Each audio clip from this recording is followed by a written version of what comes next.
Hi friends, welcome to Amizhthampoo. இன்னைக்கு நம்ம என்ன வீடியோ பார்க்க போறோம்னு பாத்தீங்கன்னா கிருஷ்ண ஜெயந்தி ஸ்பெஷலா உப்பு சீடை இனிப்பு சீடை நம்ம வீட்ல எப்படி ப்ரிப்பேர் பண்றதுங்கற ரெண்டு ரெசிபி இந்த வீடியோல நம்ம பார்க்க போறோம். நல்லா மொறு மொறுன்னு உடைஞ்சு போகாம எண்ணெயில கரையாம வெடிக்காம எப்படி சூப்பரா பண்ணலாம் அப்படிங்கற நிறைய டிப்ஸோட இந்த வீடியோ இருக்க போகுது. சோ வீடியோவை ஸ்கிப் பண்ணாம ஃபுல்லா பாருங்க. அண்ட் இதான் சேனலுக்கு முதல் டைம் பார்க்கறீங்கன்னா கண்டிப்பா Subscribe பண்ணிடுங்க. சீடை பண்ணுறதுக்கு ரொம்ப முக்கியம் பார்த்தீங்கன்னா அரிசி மாவு கரெக்டான பக்குவத்தில் நம்ம எடுக்கணும். நான் வீட்டில் ப்ரிப்பேர் பண்ண அரிசி மாவு எடுத்திருக்கேன். பச்சரிசி ஒரு அரை மணி நேரம் ஊற வச்சுட்டு அதை நல்லா மிக்ஸி ஜாரில் அடித்து அதை நல்லா சலிச்சுட்டு திரும்ப ஒரு தடவை அதை நல்லா வறுத்துட்டு சலித்து எடுத்து வச்சுருக்கேன். ஸோ அது கரெக்டான பக்குவத்தில் இருக்கான்னு பார்க்குறதுக்கு இந்த மாதிரி அரிசி மாவு எடுத்து ஒரு லைன் போட்டு பார்த்தோம் அப்படின்னா கரெக்டாக அந்த லைன் நமக்கு வரணும். ஸோ இதுதான் அரிசி மாவு கரெக்டான பக்குவத்தில் இருக்கிறதுக்கான இது. இதே நீங்கள் கடையில் வாங்கின அரிசி மாவு யூஸ் பண்ணுறீங்க அப்படின்னா இடியாப்ப மாவு கொழுக்கட்டை மாவுன்னு சொல்லி விற்பாங்க இல்லையா? ஸோ அந்த அரிசி மாவு வாங்கிட்டு யூஸ் பண்ணலாம். ஆனால் அதையும் சீடை பண்ணுறதுக்கு முன்னாடி எவ்வளோ அரிசி மாவு நீங்கள் எடுக்கிறீங்களோ அதை வறுத்துட்டு தான் பார்த்தீங்க அப்படின்னா யூஸ் பண்ணணும். ஸோ அதை வறுத்து எடுத்து வச்சுக்கோங்க. நீங்கள் வீட்டில் பண்ணதோ இல்லை கடையில் வாங்கின அரிசி மாவோ எதுனாலும். அடுத்து பார்த்திங்கன்னா உளுந்த மாவு வேணும். நான் அதுக்காக பார்த்தீங்க அப்படின்னா ஒரு 3/4 கப் அளவுக்கு வெள்ளை உளுந்து இருக்கு இல்லையா? ஸோ அதை நல்லா இந்த மாதிரி ட்ரை ரோஸ்ட் பண்ணி எடுத்து வச்சுருக்கேன். ஸோ நல்லா இந்த மாதிரி பொன்னிறம் ஆகணும், அந்த அளவுக்கு நல்லா ரோஸ்ட் பண்ணி எடுத்து வச்சுக்கோங்க. இந்த 2 சீடை பண்ணுறதுக்கு ரெசிபிக்கு இவ்வளோ உளுந்து நமக்கு தேவை கிடையாது. நம்ம கிருஷ்ண ஜெயந்திக்கு வேறு ஏதாவது ரெசிபிஸ் பண்ணும் போது யூஸ் பண்ணிக்கலாம். அதனால் நான் மொத்தமாக பார்த்திங்கன்னா ஒரு 3/4 கப் அளவுக்கு எடுத்திருக்கேன். ஸோ அதை நல்லா வறுத்து ஆற வச்சுட்டு நல்லா நைஸாக அரைச்சி எடுத்துக்கலாம். ஸோ உளுந்த மாவும் நீங்கள் கடையிலேயே வாங்குறீங்கன்னா வாங்கிக்கோங்க. பட் அதையும் வாங்கிட்டு ஒரு தடவை வறுத்துட்டு அதுக்கப்புறம் நம்ம யூஸ் பண்ணிக்கலாம். நம்ம வீட்லேயே ப்ரிப்பேர் பண்ணுறது ரொம்ப ஈஸி தான். நல்லா இந்த மாதிரி பொன்னிறமாக ட்ரை ரோஸ்ட் பண்ணிவிட்டு நல்லா நைஸாக மிக்ஸி ஜார்லேயே அரைச்சி எடுத்துக்கலாம். ஸோ அரைச்சதை நல்லா சலிச்சுக்கோங்க. குருணையாக லாஸ்ட்டாக வரும் இல்லையா? அதை நம்ம சேர்க்க வேண்டாம். நல்லா நைஸாக இருக்கிற உளுந்த மாவு மட்டும் நம்ம சேர்த்துக்கலாம். ஸோ இதை நம்ம அப்படியே சீடை மாவில் சேர்த்து பிசையாமல் லைட்டாக இன்னும் கொஞ்சம் வறுத்துட்டு சேர்த்துக்கலாம். ஏற்கனவே நம்ம வறுத்து தான் அரைச்சிருக்கோம். இருந்தாலும் சீடை செய்கிறதுக்கு முன்னாடி பார்த்தீங்க அப்படின்னா லைட்டாக மாவு சூடு பண்ணிவிட்டு அதுக்கப்புறமா நம்ம சேர்த்துக்கலாம். ஸோ அடுப்பை லோ ஹீட்டில் வச்சுட்டு ஒரு கடாயில் போட்டு லைட்டாக சூடானால் போதும் மாவு. ஸோ அந்த அளவுக்கு மட்டும் வறுத்துக்கோங்க. கலரோ இல்லை பார்த்தீங்க அப்படின்னா அதோட கரிஞ்சு போகிறதோ அந்த மாதிரி எதுவுமே ஆகாமல் பார்த்து கரெக்டாக வறுத்துக்கோங்க. கடாய் ரொம்ப சூடாக இருக்கக்கூடாது. இப்போ பார்த்திங்கன்னா வறுத்தாச்சு. இப்போ ஒரு பிளேட்டில் போட்டுடலாம். மாவு கொஞ்சம் சூடாக இருக்குது. அது லைட்டாக ஆறட்டும். அதுக்கப்புறம் சீடைக்கு மாவு எப்படி பிசைகிறதுங்கிறத நம்ம பார்க்கலாம். மாவு நல்லா ஆறிடுச்சு. இப்போ ஒரு மிக்சிங் பவுலோ இல்லை பிளேட்டோ எடுத்துகிட்டு 1 கப் அளவுக்கு நம்ம ப்ரிப்பேர் பண்ண அரிசி மாவு எடுத்துக்கலாம். ஸோ வறுத்த அரிசி மாவாக எடுத்துக்கோங்க. அதுக்கப்புறம் நம்ம வறுத்த அரைச்ச உளுந்த மாவு பார்த்திங்க அப்படின்னா 1 டேபிள் ஸ்பூன் அளவுக்கு எடுத்திருக்கேன். இது கூடவே உப்பு சீடை தான் நம்ம முதல்ல பண்ண போகிறோம் இல்லையா? அதனால உப்பு சேர்த்துக்கலாம். நான் ஹிமாலயன் பிங்க் சால்ட் சேர்த்துருக்கேன் 1 ஸ்பூன் அளவுக்கு, 1 டீஸ்பூன் அளவுக்கு. நீங்கள் சால்ட் உங்கள் டேஸ்ட்டுக்கு ஏற்ற மாதிரி பார்த்து சேர்த்துக்கோங்க. இப்போ இது எல்லாத்தையுமே ஒரு தடவை சலிச்சு சேர்த்துக்கலாம். இப்போ இது எல்லாத்தையுமே நல்லா சலிச்சதுக்கப்புறமா கையில் நல்லா மிக்ஸ் பண்ணி விட்டுருங்க. இந்த மாவு உளுந்த மாவு உப்பு எல்லாமே நல்லா ஈவனாக ஒரே மாதிரி மிக்ஸ் ஆகட்டும். கையில் மிக்ஸ் பண்ணி கொடுத்துடலாம். நான் பண்ணுற இதே அளவில் நீங்கள் டபுளாக வேணுமோ இல்லை பாதியாக வேணுமோ எப்படி பண்ணாலுமே இதே அளவை நீங்கள் பண்ணிங்க அப்படின்னா கரெக்டாக வரும் உங்களுக்கு சீடை. இப்போ மிக்ஸ் பண்ணதுக்கப்புறமா 1 ஸ்பூன் அளவுக்கு கருப்பு எள்ளு வறுத்துட்டு சேர்த்துருக்கேன். நீங்கள் கருப்பு எள்ளு இல்லை வெள்ளை எள்ளு எதுனாலுமே சேர்த்துக்கலாம். என்கிட்ட கருப்பு எள்ளு இருந்தனால அதை சேர்த்துருக்கேன். 1 டேபிள் ஸ்பூன் அளவுக்கு நல்லா சாஃப்டான வெண்ணெய் சேர்த்துருக்கேன். ஸோ கிருஷ்ணருக்கு வெண்ணெய் ரொம்ப பிடிக்கும் இல்லையா? அதனால் வெண்ணெய் 1 டேபிள் ஸ்பூன் அளவுக்கு நம்ம சேர்த்துக்கலாம். நீங்கள் வெண்ணெய் இல்லை அப்படின்னு நினச்சிங்க அப்படின்னா நல்லா சூடான எண்ணெய் கூட இதில் சேர்த்துக்கலாம். ஸோ சேர்த்துட்டு எல்லா மாவுலேயுமே பார்த்தீங்கன்னா அந்த வெண்ணெய் நல்லா மிக்ஸ் ஆகணும். அந்தளவுக்கு முதல்ல மிக்ஸ் பண்ணி கொடுத்துருங்க. ஸோ இந்தளவுக்கு நல்லா கலந்ததுக்கப்புறமா நம்ம கொஞ்சம் கொஞ்சமாக தண்ணி சேர்த்து இதை பிசைஞ்சு எடுத்துக்கலாம். பிசைகிற பக்குவம் பார்த்தீங்க அப்படின்னா நம்ம சப்பாத்திக்கு மாவு எப்படி பிசைவோமோ அதே மாதிரி தான் பிசையணும். ரொம்ப டைட்டாகவும் இருக்கக்கூடாது, ரொம்ப லூஸாகவும் இருக்கக்கூடாது. கரெக்டாக சாஃப்டாக சப்பாத்திக்கு பிசைகிற அளவுக்கு நம்ம பிசைஞ்சு எடுத்துக்கலாம். ஸோ கொஞ்சம் கொஞ்சமாக தண்ணி சேர்த்துக்கோங்க. நிறையா தண்ணி ஒரே அடியாக சேர்க்காதீங்க. ஸோ ரொம்ப லூஸாக போயிடுச்சு அப்படின்னா நிறைய எண்ணெய் குடிக்க ஆரம்பிச்சிடும். ஸோ இப்போ பார்த்தீங்கன்னா மாவு எல்லாமே ஒன்று சேர்ந்து வந்திருக்கு. இதை நல்லா உருட்டி எடுத்துக்கலாம். மாவு எல்லாத்தையுமே ஒன்று சேர்த்து நல்லா உருட்டி எடுத்து வச்சுக்கலாம். அதுக்கப்புறமா நம்ம குட்டி குட்டியாக சீடை எப்படி உருட்டுறது அப்படிங்கிறதையும் நான் சொல்கிறேன். இப்போ மாவு எல்லாமே ஒன்று சேர்த்து உருட்டியாச்சு. நல்லா இந்த அளவுக்கு சாஃப்டாக பிசைஞ்சு வச்சுக்கோங்க. இதுதான் கரெக்டான பக்குவம். இப்போ சீடை வந்து உருட்டுறதுக்கு இதுலேருந்து ஒரு குட்டி போர்ஷன் எடுத்துகிட்டு கையில் நல்லா வந்து தேய்ச்சி இந்த மாதிரி உருட்டி எடுத்துக்கோங்க. உருட்டி எடுத்துகிட்டு குட்டி குட்டியாக எந்த அளவுக்கு நம்ம உருட்டுறோமோ அந்தளவுக்கு ஈஸியாக குக் ஆகும். சாப்பிடும் போது நல்லா மொறுமொறுப்பாக நல்லாயிருக்கும். ஸோ இந்த மாதிரி விரல்களில் வச்சே குட்டி குட்டியாக நம்ம வந்து உருட்டி சேர்த்துக்கலாம். ஸோ நல்லா வெடிப்பெல்லாம் இல்லாமல் நல்லா சூப்பராக நல்லா உருண்டையாக வரணும் அப்படிங்கிறதெல்லாம் கிடையாது. கரெக்டாக நீங்கள் கையில் வச்சு இந்த உங்கள் விரல்களாலேயே உருட்டி கூட சேர்த்துக்கலாம். இல்லை உள்ளங்கையில் வச்சு நீங்கள் உருட்டுறீங்க அப்படின்னாலுமே நிறைய ப்ரெஷர் கொடுத்து இதை வந்து உருட்டக்கூடாது. வெடிப்பு இருந்தாலும் பரவாயில்ல, அது வந்து நம்ம வெடிக்காது. நம்ம ஃப்ரை பண்ணும்போது பிரிஞ்சு போகாது. அதனால் இந்த மாதிரி பார்த்தீங்க அப்படின்னா விரல்களை வச்சு உருட்டினீங்க அப்படின்னா உங்களுக்கு ஈஸியாக குயிக்காக வந்து பண்ணிடலாம். உள்ளங்கையில் ஒவ்வொன்றா எடுத்து வச்சு நம்ம உருட்டுறதுக்கு பதிலாக இந்த மாதிரி நம்ம விரல்களை வச்சே வந்து உருட்டினோம் அப்படின்னா ஈஸியாக பார்த்தீங்கன்னா சீக்கிரமாக சீடை வந்து உருட்டிடலாம். இந்த சீடை வந்து நம்ம ஃப்ரை பண்ணி எடுக்கும் போது ஒரு சில டைம் வெடிக்கும்னு சொல்லுவாங்க. அது எதனாலன்னு பார்த்தீங்க அப்படின்னா நம்ம இந்த மாதிரி உருட்டி எடுக்கும் போது உள்ளே ஏதாவது ஏர் பபிள்ஸ் காற்று அந்த மாதிரி உள்ளே போயிடுச்சு அப்படின்னா அதனால தான் நம்ம ஃப்ரை பண்ணும் போது ஒரு சில சீடைகள்லாம் வந்து வெடிக்கும். அதை வந்து அவாய்ட் பண்ணுறதுக்காக டிப் பார்த்தீங்க அப்படின்னா இந்த மாதிரி டூத் பிக்கோ இல்லை ஏதாவது ஒரு குச்சி வச்சு ஒரு சின்ன ஹோல் வந்து எல்லா உருண்டைகளையும் பார்த்தீங்க அப்படின்னா நம்ம போட்டு விட்டுட்டோம் அப்படின்னா உள்ளே எந்த காற்றுமே நமக்கு இருக்காது. ஸோ ஃப்ரை பண்ணும் போது எதுவுமே நமக்கு வந்து வெடிக்காது.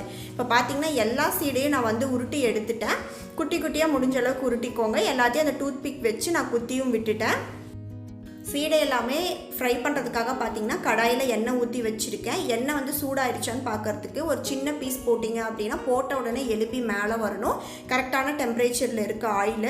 இப்போ அடுப்பை ஃபுல்லாக லோ ஹீட்டில் வச்சுட்டு நம்ம வந்து கொஞ்சமாக பார்த்தீங்க அப்படின்னா உப்பு சீடை போட்டு ஃப்ரை பண்ணி எடுத்துக்கலாம். ஸோ இந்தளவுக்கு நிறையா போடுறதுக்கு முன்னாடி 1-2 சீடை முதல்ல போட்டு ஃப்ரை பண்ணி பாருங்கள். எப்படி வருதுன்னு பார்த்துட்டு அதுக்கப்புறம் ஒரு பேட்ச் வந்து நம்ம போட்டு ஃப்ரை பண்ணிக்கலாம். நான் ஆல்ரெடி ஒரு 2 சீடை போட்டு பார்த்தா ரொம்ப நல்லா வந்துருந்துச்சு. அதனால் இப்போ வந்து ஒரு பேட்ச் வந்து நான் போட்டிருக்கேன். போட்டதுக்கப்புறமா நல்லா இந்த மாதிரி கரண்டி வச்சு கலந்து கொடுத்துக்கிட்டே இருங்க. அப்போ தான் ஒரே மாதிரி ஈவனாக வந்து அது வந்து குக் ஆகும். அந்த நுரை எண்ணெயில் அந்த மேலே நுரை இருக்கு இல்லையா, அந்த நுரையெல்லாம் அடங்கி எண்ணெயோட சலசலப்பெல்லாம் அடங்குற வரைக்கும் இதை நல்லா வந்து ஃப்ரை பண்ணி எடுத்துக்கலாம். அடுப்பு லோ ஹீட்லேயே தான் இருக்கணும். அதை வந்து டெம்பரேச்சர் எதுவுமே வந்து மாற்றாதீங்க. ஒரு பேட்ச் வந்து ஃபுல்லாக குக் ஆகிறதுக்கு ஒரு 8-10 நிமிஷமாவது ஆகும். இந்த சீடையில் பார்த்தீங்க அப்படின்னா பொறுமையாக நம்ம வந்து குக் பண்ணி எடுக்கணும். அப்போ தான் வந்து கரெக்டாக உள்ளேயும் வெந்திருக்கும், நமக்கு நல்லா மொறுமொறுப்பாக கிடைக்கும். ஸோ இப்போ பார்த்தீங்கன்னா அந்த நுரையெல்லாம் அடங்கிடுச்சு. பட் கொஞ்சம் சலசலப்பு வந்து இருக்குது. இன்னும் கொஞ்சம் வந்து குக் ஆகட்டும். ஸோ இப்போ பார்த்தீங்கன்னா நல்லாவே அந்த எண்ணெயோட சலசலப்பெல்லாம் அடங்கிடுச்சு, அந்த நுரையெல்லாமே அடங்கிடுச்சு. ஸோ சீடையும் நல்லா வந்து மொறுமொறுப்பாக ஃப்ரை ஆகிடுச்சு. லைட்டாக 1-2 சொதன்னு இருக்க மாதிரி இருக்கலாம். நீங்கள் எண்ணெயிலேருந்து எடுத்து வெளியே ஒரு தட்டில் வச்சிட்டிங்க அப்படின்னா அது காற்றுல லைட்டாக ஆறும் போது பார்த்தீங்க அப்படின்னா உள்ள வரைக்குமே நல்லா கிறிஸ்பியாக மாறிடும். ஸோ எடுக்கும் போது பார்த்தீங்கன்னா லைட்டாக சொதன்னு இருக்க மாதிரி தான் இருக்கும். அதனால சீடை ஒழுங்காக வரல அப்படின்னு சொல்லிட்டு உடனே நினைக்க வேண்டாம். அது ஆறும் போது பார்த்தீங்க அப்படின்னா நல்லா மொறுமொறுப்பாக மாறிடும். ஸோ இதே மாதிரி ரிமைனிங் இருக்க எல்லா உப்பு சீடையும் நம்ம போட்டு ஃப்ரை பண்ணி எடுத்து வச்சுக்கலாம். நான் சொன்ன இதே மெஷர்மெண்ட்டில் இதே டிப்ஸோடு நீங்கள் வந்து ட்ரை பண்ணி பாருங்கள். நீங்கள் ஃபர்ஸ்ட் டைம் ட்ரை பண்ணுறீங்க அப்படின்னாலுமே ரொம்ப பர்ஃபெக்டாக எண்ணெயில் வெடிக்காமல் கரைஞ்சி போகாமல் ரொம்ப சூப்பராக வரும். ஸோ ரிமைனிங் இருக்க எல்லா உப்பு சீடையும் ஃப்ரை பண்ணிவிட்டு நம்ம பார்க்கலாம். நல்லா மொறுமொறுப்பாக ரொம்ப சூப்பரான நம்ம சீடை எல்லாமே பார்த்தீங்க அப்படின்னா ரெடி ஆகிடுச்சு. இந்த சீடை நீங்கள் வந்து ஸ்டோர் பண்ணி வைக்கணும் அப்படின்னா ஃபுல்லாக நல்லா ஆறுனதுக்கப்புறமா ஒரு ஏர்டைட் கண்ணாடி பாட்டிலோ இல்லை ஏதாவது ஒரு பாக்ஸில் ஒரு ஏர்டைட்டாக போட்டு நீங்கள் ஸ்டோர் பண்ணி வச்சிட்டிங்க அப்படின்னா நல்லா ஆறுனதுக்கப்புறம் தான் ஆனால் ஸ்டோர் பண்ணணும். எவ்வளோ சூப்பராக வந்திருக்குன்னு பாருங்கள். டேஸ்ட்டுமே ரொம்ப நல்லாயிருக்கும். அண்ட் உள்ள வரைக்குமே நல்லா கிறிஸ்பியாக ரொம்ப சூப்பராக இருக்கும். ஸோ கண்டிப்பாக வந்து இந்த கிருஷ்ண ஜெயந்திக்கு இந்த ரெசிபி நீங்கள் ட்ரை பண்ணி பாருங்கள். நெக்ஸ்ட்டு நம்ம இனிப்பு சீடை எப்படி பண்ணுறதுன்னு பார்க்கலாம். ஸோ அதுக்கும் பார்த்தீங்க அப்படின்னா அரிசி மாவு ரொம்ப முக்கியம். நான் வீட்டில் ப்ரிப்பேர் பண்ண வறுத்து வச்சுருக்க அரிசி மாவு தான் எடுத்திருக்கேன் இதுக்குமே. அண்டு நம்ம இப்போ வறுத்து அரைச்சி வச்சோம் இல்லையா உளுந்த மாவு, ஸோ அதுவுமே வந்து எடுத்திருக்கேன்.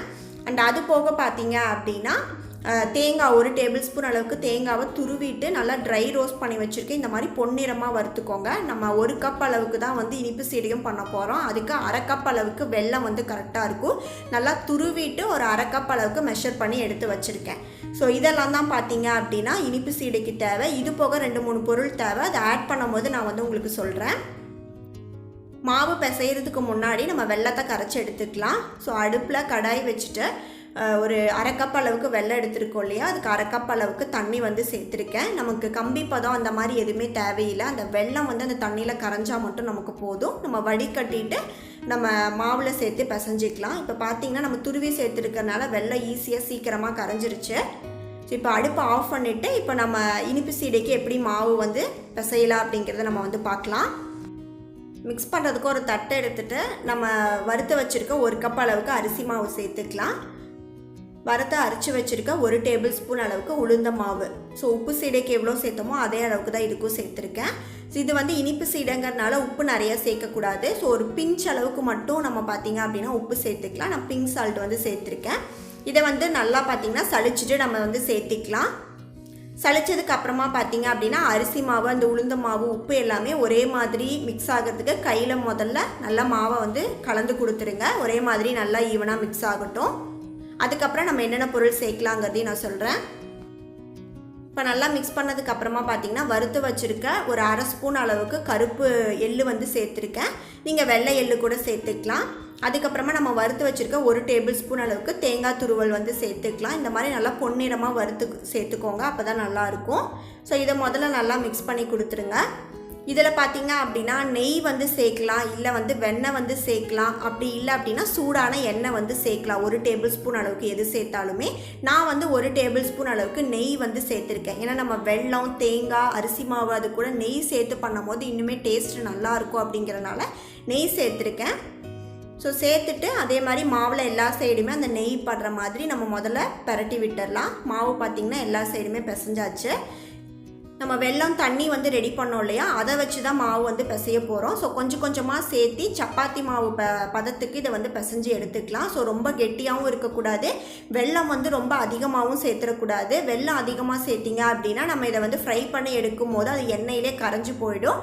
அதனால் கரெக்டாக நான் சொன்ன மெஷர்மெண்ட்டில் வந்து சேர்த்துக்கோங்க. 1 கப் அளவுக்கு அரிசி மாவுக்கு அரை கப் அளவுக்கு வெல்லம் வந்து கரெக்டாக இருக்கும். ஸோ கொஞ்சம் கொஞ்சமாக சேர்த்து பிசைஞ்சிக்கோங்க. அது வந்து சூடாக இருந்தனால நான் இந்த மாதிரி ஸ்பூன் வச்சு கலந்துக்கிட்டு இருக்கேன். சூடு வந்து லைட்டாக குறைஞ்சதுமே நம்ம கையை வச்சு நல்லா பிசைஞ்சு விட்டுக்கலாம். இப்போ சூடு வந்து நல்லா ஆறிடுச்சு, அதனால் கொஞ்சம் கொஞ்சமாக வெள்ளை தண்ணியை சேர்த்து கையிலே வந்து பிசைஞ்சு எடுத்துக்க போகிறேன். ஸோ மாவு எல்லாத்தையுமே நல்லா ஒன்று சேர்த்துட்டு சப்பாத்தி மாவு அளவுக்கு நல்லா சாஃப்டாக பிசைஞ்சு வச்சுக்கோங்க. அதுதான் கரெக்டான பக்குவம். எனக்கு ஒரு ஸ்பூன் அளவுக்கு பார்த்தீங்கன்னா அந்த வெள்ளை தண்ணியும் வந்து ரிமைனிங் இருக்குது. ஸோ நம்ம எடுக்கிற மாவளவுக்கு பார்த்திங்க அப்படின்னா அது வந்து வரும் நமக்கு தண்ணி. பார்த்திங்கன்னா எல்லாத்தையுமே ஒன்று சேர்த்தியாச்சு. இப்போ இந்த இனிப்பு சீடைக்குமே பார்த்திங்க அப்படின்னா நம்ம குட்டி குட்டியாக உருட்டணும் இல்லையா, நான் உப்பு சீடைக்கு எப்படி சொன்னனோ அதே மாதிரி தான் ஒரு குட்டி போர்ஷன் எடுத்துகிட்டு கையில் நல்லா இந்த மாதிரி உருட்டிக்கோங்க. அதுக்கப்புறமா குட்டி குட்டியாக பார்த்திங்க அப்படின்னா நம்ம விரல்களை வச்சு அதை வந்து உருண்டை பிடிச்சி எடுத்து வச்சுக்கலாம். ஸோ இதுலேயுமே பார்த்தீங்க அப்படின்னா நீங்கள் எண்ணெயில் ஃப்ரை பண்ணும் போது வெடிக்குமோ அப்படிங்கிற உங்களுக்கு ஒரு இது இருந்துச்சு அப்படின்னா நான் சொன்ன அந்த டிப் இருக்குது இல்லையா, டூத் பிக்கோ இல்லை ஏதாவது ஒரு குச்சி வச்சு நம்ம உருட்டுற இந்த இனிப்பு சீடையுமே பார்த்தீங்க அப்படின்னா குத்தி ஒரு சின்ன ஹோல் போட்டு விட்டுட்டோம் அப்படின்னா எண்ணெயில் ஃப்ரை பண்ணும் போது அது வந்து வெடிக்காது, கரெக்டாக இருக்கும் நமக்கு. இதே மாதிரி நம்ம ரிமைனிங் இருக்க எல்லா மாவையும் வந்து உருட்டி எடுத்து வச்சுக்கலாம். நான் வந்து எல்லாத்தையுமே உருட்டிட்டு அந்த டூத் பிக் வச்சு ஒரு சின்ன ஹோல் போட்டு தான் எடுத்து வச்சுருக்கேன். ஸோ ரொம்ப குட்டி குட்டியாக உருட்டிக்கோங்க, அப்போ தான் ஈஸியாக குக் ஆகும், நமக்கு குக்கிங் டைமும் வந்து சீக்கிரமாக முடியும். சீடையை பொறுத்தவரை குக்கிங் டைம் தான் நமக்கு வந்து கொஞ்சம் அதிகமாகும். ஏன்னா ஒவ்வொரு பேட்சும் குக் ஆகிறதுக்கு பார்த்தீங்க அப்படின்னா 8லேருந்து 10 நிமிஷம் அளவுக்கு டைம் எடுக்கும். ஸோ பொறுமையாக குக் பண்ணி எடுத்தோம் அப்படின்னா நல்லா சூப்பரான கிறிஸ்பியான சீடை வந்து நமக்கு கிடைக்கும். இப்போ எல்லாத்தையுமே பார்த்தீங்க அப்படின்னா நம்ம உருட்டி எடுத்தாச்சு. இப்போ இதை வந்து நம்ம ஃப்ரை பண்ணி எடுத்துக்கலாம். ஃப்ரை பண்ணுறதுக்கு தேவையான அளவுக்கு எண்ணெய் ஊற்றி ஆல்ரெடி சூடு பண்ணிட்டேன். ஒரு சின்ன பீஸ் போட்டோடனே எலும்பி மேலே வருது பாருங்கள், கரெக்டாக இருக்குது. அடுப்பை ஃபுல்லாக லோ ஹீட்டில் வச்சுட்டு சீடை வந்து சேர்த்துக்கலாம். கொஞ்சமாக ஒரு பேட்ச் சேர்த்து நம்ம வந்து ஃபஸ்ட்டு ஃப்ரை பண்ணிக்கலாம். இந்த அளவுக்கு சேர்க்கறதுக்கு முன்னாடி முதல்ல 1-2 சீடை போட்டு ஃப்ரை பண்ணி பாருங்கள். நான் உப்பு சீடைக்கு சொன்ன மாதிரியே தான். நல்லா வந்ததுக்கப்புறமா நம்ம நிறையா போட்டு ஃப்ரை பண்ணிக்கலாம். இதில் இன்னொரு விஷயம் என்னென்னா, நம்ம வந்து இதை அடிக்கடி கலந்து கொடுத்துக்கிட்டே இருக்கக்கூடாது. நார்மலாக உப்பு சீடைக்கு வந்து கலந்து கொடுத்தோலே அந்த மாதிரி கலந்து கொடுக்காம இந்த மாதிரி கடாயில் அடியில் விட்டு தான் பார்த்திங்கன்னா அதுவும் மெதுவாக தான் கலந்து கொடுக்கணும். ஏன்னா நம்ம வந்து வெல்லம் சேர்த்துருக்கறனால பார்த்திங்க அப்படின்னா அது ஈஸியாக உடையிறதுக்கான நிறைய சான்சஸ் இருக்குது. நம்ம போட்டு ரொம்ப கலந்து கொடுத்து கிண்டிக்கிட்டே இருந்தோம் அப்படின்னு பார்த்திங்க அப்படின்னா அது ஈஸியாக வந்து பிரேக் ஆகிட்டு எண்ணெயோடு நல்லா கலந்துரும். ஸோ வந்து சீடை வந்து ஒழுங்காக வராது. அதனால நம்ம பார்த்திங்க அப்படின்னா ரொம்ப பொறுமையாக கரண்டி இந்த மாதிரி மாதிரி அடியில் விட்டு பொறுமையாக பார்த்திங்கன்னா குக் பண்ணி ஈவனாக ஒரே மாதிரி நல்லா டார்க் கலராக வரும். ஏன்னா நம்ம வெல்லம் சேர்த்துருக்கோம் இல்லையா, அதனால் நல்லா டார்க் கலராக நமக்கு வந்து குக் ஆகி வரும். ஸோ அது வரைக்கும் நம்ம நல்லா வந்து குக் பண்ணி எடுத்துக்கலாம். அந்த எண்ணெயோட நுரையெல்லாம் அடங்கி சலசலப்பெல்லாம் அடங்குற வரைக்கும் நம்ம வந்து குக் பண்ணிக்கலாம். இதை கலர் பாருங்கள் எந்த அளவுக்கு நல்லா ஈவனாக குக் ஆகிருக்குன்னு. ஸோ இந்த மாதிரி அப்பப்போ இடையில நல்லா கலந்து கொடுத்துட்டு அடுப்பை லோ ஹீட்லேயே வச்சு பொறுமையாக இதையும் பார்த்திங்க அப்படின்னா ஒரு 8லேருந்து 10 நிமிஷம் அளவுக்கு குக் ஆகும். அந்த மாதிரி எடுத்துக்கலாம். இப்போ நல்லா எல்லாமே வந்து ஈவனாக ஃப்ரை ஆகிடுச்சு. அந்த எண்ணெயோட சலசலப்பும் அடங்கிடுச்சு. நம்ம எடுத்து ஒரு பேப்பர் பிளேட்டில் வச்சிடலாம். இந்த இனிப்பு சீடை பொறுத்த வரைக்கும் எடுக்கும் போது நல்லா சொதன்னு இருக்க மாதிரி தான் இருக்கும். ஆனால் எடுத்து கொஞ்ச நேரத்துலேயே பார்த்தீங்க அப்படின்னா நீங்கள் வெளியே வச்ச உடனே நல்லா பார்த்தீங்க அப்படின்னா மொறுமொறுப்பாக மாறிடும். ஸோ இதே மாதிரி எல்லா சீடையும் நம்ம ஃப்ரை பண்ணி எடுத்துக்கலாம். ஸோ நம்மளோட இனிப்பு சீடையும் பாருங்கள் ரொம்ப சூப்பராக எண்ணெயில் கரைஞ்சி போகாமல் வெடிக்காமல் இதையும் நல்லா கிறிஸ்பியாக பார்த்தீங்க அப்படின்னா நம்ம ஃப்ரை பண்ணி எடுத்தாச்சு. நான் சொன்ன அதே மெஷர்மெண்ட் அண்ட் டிப்ஸை வந்து ஃபாலோ பண்ணுங்கள். இந்த இனிப்பு சீடையும் நமக்கு வந்து பர்ஃபெக்டாக கிடைக்கும். ஸோ இதையும் வந்து நல்லா ஆறுனதுக்கப்புறமா ஒரு ஏர்டைட் பாக்ஸில் போட்டு நம்ம ஸ்டோர் பண்ணி வச்சுக்கிட்டோம் அப்படின்னா நவத்து போகாமல் ரொம்ப நாளைக்கு நமக்கு வந்து வரும். குழந்தைங்களுக்குலாம் எஸ்பெஷலி அகரனுக்குலாம் ரொம்பவே பிடிச்சிருந்துச்சு. இந்த இனிப்பு சீடையாகட்டும் உப்பு சீடையும் ரொம்ப விரும்பி சாப்பிடுவான். ஸோ எல்லாத்துக்குமே ரொம்ப பிடிக்கும். கண்டிப்பாக இந்த 2 ரெசிபியுமே வந்து ட்ரை பண்ணி பாருங்கள். அண்ட் நான் இன்றைக்கி ஷேர் பண்ண இந்த உப்பு சீடை இனிப்பு சீடை இந்த 2 ரெசிபி உங்களுக்கு பிடிச்சிருக்கும். நான் சொன்ன இந்த டிப்ஸ் எல்லாமே வந்து உங்களுக்கு யூஸ்ஃபுல்லாக இருக்கும்னு நினைக்கிறேன். ஸோ கண்டிப்பாக இந்த கிருஷ்ண ஜெயந்திக்கு இந்த 2 ரெசிபியுமே ட்ரை பண்ணி பாருங்கள். ட்ரை பண்ணி பார்த்துட்டு உங்கள் கமெண்ட்ஸை சொல்லுங்கள் எப்படி வந்திருக்கு அப்படின்னு சொல்லிட்டு. அண்டு நான் சொன்ன மாதிரி ஃபர்ஸ்ட் டைம் நீங்கள் ட்ரை பண்ணுறீங்க அப்படின்னாலுமே கரெக்டாக நான் சொன்ன ஸ்டெப்ஸை வந்து ஃபாலோ பண்ணுங்கள். ரொம்ப சூப்பராக உங்களுக்கு வந்து ஃபர்ஸ்ட் அட்டம்ப்ட்லேயே வந்து கரெக்டாக வந்து வரும். அண்ட் இந்த வீடியோ உங்களுக்கு பிடிச்சிருந்துச்சு அப்படின்னா லைக் பண்ணுங்கள், ஷேர் பண்ணுங்கள். அண்ட் எப்படி வந்துச்சு அப்படின்னு சொல்லிட்டு கீழே மறக்காமல் கமெண்ட் பண்ணுங்கள். அண்ட் என் சேனலுக்கு யாராவது சப்ஸ்கிரைப் பண்ணாமல் பார்த்துட்டு இருந்தீங்கன்னா கண்டிப்பாக சப்ஸ்கிரைப் பண்ணிவிடுங்க. அண்ட் பக்கத்தில் இருக்க பெல் ஐக்கானு கிளிக் பண்ணி வச்சுக்கோங்க. தேங்க்ஸ் ஃபார் வாட்சிங்.